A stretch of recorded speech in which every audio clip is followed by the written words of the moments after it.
আপনি কিভাবে বুঝবেন যে গরুটা গোসল করান হইলো না নাই বা গরুটা ঠান্ডা হইলো না নাই? তো এই বস্তুটা জানার ছেলে ভিডিওটা সম্পূর্ণ দেখেন। আসসালামু আলাইকুম, আশা করি ভালো আছেন সবাই।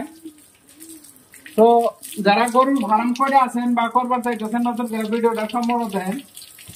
বিশেষ করে এই যে হলস্টাইন ফ্রিজিয়ান গরু জাগরে আছে, তারা আজকের ভিডিওটা কিন্তু একটু পাচ্ছেন না, কারণ এই যে গরুটা এখন দুইবার জামাইলাম, কি জানি সন্ধ্যা রাত্রে আবারও জাফাইবার নাগার হারে আছি। তো জাপান মানে আমরা গোসল করাই যেটা, এই যে পায়েতে গোসল করাইতেছি, তো এটাই জাপান কই। তো যারা নদীতে গোসল করান তাগটা আলাদা, তো যারা পাইপ দিয়ে গোসল করান বা গরু জাপান, তো তারা ভিডিওটা গুরুত্ব সহকারে শুনে মানে দেখেন। এই যে গরু যে আমরা জাপাইতেছি মানে গরুর শরীরে পানি দিতেছি, পানিটা পড়তেছে এইভাবে। তো এই গরু কিনে এত গরম হয়, মানে এত ঝুঁকে, কারণ এই গরুর যেটা বংশ বিরাট যে দেশ, ওই দেশ মানে ঠান্ডা দেশ। আর ওই ঠান্ডা দেশে থেকে গরু আঙ্গ জায়গায় আহে, আর আঙ্গ জায়গার ওয়েদারটা খুবই গরম। আর বর্তমানে যে কয়দিন ধরে গরম যেটা আরম্ভ হয়েছে, মানে কোয়া চলে না, এত গরম আর কি, রোদে বাইরে নিয়ে জানা।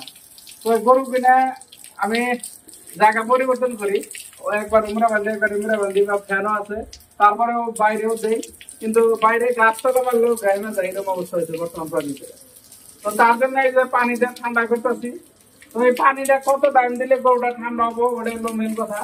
যে এই গরুটা গোসল করাতে জাপাইতে গরুটা ঠান্ডা করতে কত টাইম পানি দেওয়া লাগবে, আর কিভাবে বোঝা যাবো যে গরুটা ঠান্ডা হয়েছে। তো বিশেষ করে এই যে পানি যে আমি এইভাবে ছাড়তেছি, এই পানিটা যখন এই ছাড়তে ছাড়তে এই যে তোমার যেটা পানি পড়বো আর কি, এই পানিটা যতক্ষণ পর্যন্ত এই আর্ধে দেখা যাচ্ছে এই পানি, আর এই তলে আর্ধে দেখুন পানি, যদি টেম্পারেচার একই থাকে মানে সমান সমান ঠান্ডা থাকে, তাহলে ভাববেন যে গরুটা গোসল গরম হয়ে গেছে। আর যে পর্যন্ত দেখবেন যে এমনি পানি দিতেছেন ঠান্ডা, আর এই পানিটা পড়তে পড়তে পড়তে পড়তে তলে যে আর্ধে দেখুন যে পানিটা গরম, তাহলে বুঝবেন যে না, এখনো গরুটা ঠান্ডা হওয়া নাই, মানে এখনো গরুর শরীরে পুরা গরম আছে। তো হয়তো কেউ ভাবতে পারেন না যতক্ষণ পানি দিব ততক্ষণ ঠান্ডা হইতে কত টাইম লাগবে। তো পানির পরিমাণ হিসেবে যদি আপনার এই আমার মতন এই পাইপে যেরকম পানি বেরোয়, এটা আধা ঘন্টাও লাগতে পারে বা 10-15 মিনিট লাগতে পারে। আর গরুর হিট হিসেবে যে গরু কিরম গরম হয়েছে ওই হিসেবে। তো আর বিশেষ করে গরু গোসল করাইতে এরকম হাতে হাতে যদি গসলে দেন, পশমের গোড়ায় গোড়ায় পানি দেবো, আর তাড়াতাড়ি গরুটা মানে ঠান্ডা হবে আর কি। এই যে আর ঠান্ডা হলে আর একটা লক্ষণ বুঝবেন, এই যে গরু যে যাওয়ার কাটা, এই যে মুখটা মুভমেন্ট করে যেটা, এই মুভমেন্টটা করে থাকো। যদি গরম ধরে থাকে তাহলে তখন ওরকম মুভমেন্ট করে না, মানে মুখটা নড়ায় না। আর এই যে তারপরে আর ঠিক আছে, যদি দেখলেন যে এরকম শরীরে হাতে দেখবেন যে গরুটা ঠান্ডা হয়েছে না নাই। কিন্তু হ্যাঁ, গরু যখন গোসল করান, গরু কিন্তু ফুললি ঠান্ডা করে গোসল করান বন্ধ করবেন। কোনো কারণে আমি গোসল করাতে যদি লাইন জায়গা প্রয়োজনে বালতি দিয়ে পানি আই না, তাও গোসল করাই।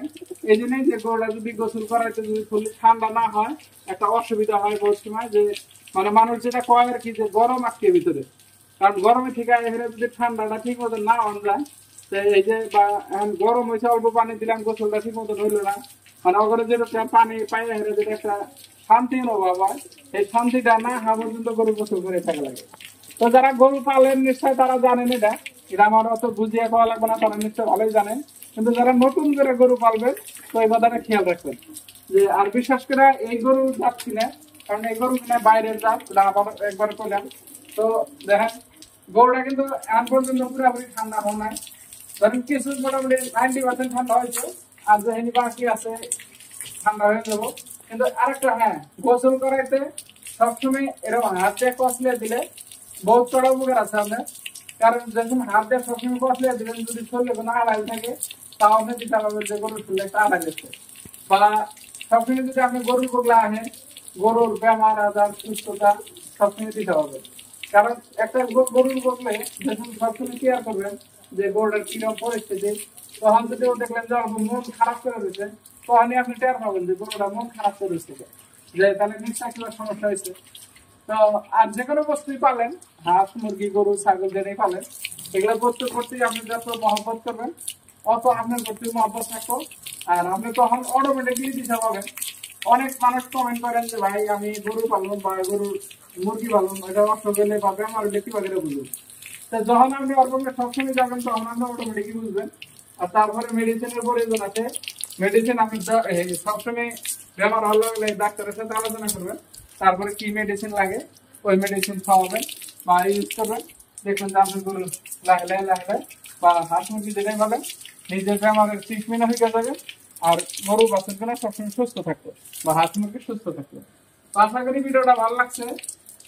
এরকম ধরনের ভিডিও পাইতে পেজটা ফলো করে রেখে ইউটিউবে থেকে দেখে থাকলে চ্যানেলটা সাবস্ক্রাইব করে রাখবেন।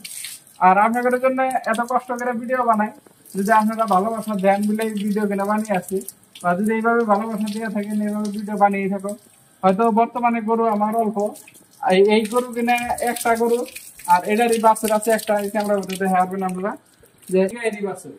তো ওরা অন্য কোনো লক্ষ্য রাখে নাই, হয়তো সবাই আর বয়স হলো 14 মাস বা 15 মাস হয়েছে। তো 17-18 মাসে সাধারণত এই গরু কিনা হিট আহে। তো তারপরে হয়তো লাগালে এইভাবে গরু বাইরে থাকতো। তো আপনারা দোয়া করবেন জানি ফার্মটা এইভাবে আগে দিবার পারি।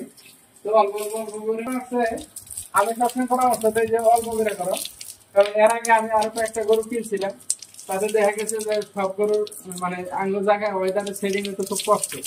আর এই গরুটাও যখন আনছিলাম আমি মোটামুটি 2-2.5 মাস আগে একটা ভিডিও দিয়েছিলাম, গরুটা একবারে কামড়া ছিল, হয়তো অনেকে কমেন্ট করছিল। তো তার থেকে আনছে আর আমি লাইনে ঘুরছে, কারণ গরুটা তখন আমি কিনা আর কিছুদিন পরে ভিডিও দিয়েছিলাম, যে ওই ভিডিওতে বহুত মানুষ কমেন্ট করছিলেন যে ভাই গরু এত চেহারা খারাপ। তো এখনো স্বাস্থ্য ক্লিয়ারলি আহে নাই, তারপরেও মাসাল্লাহ বহুত ভালো হয়েছে।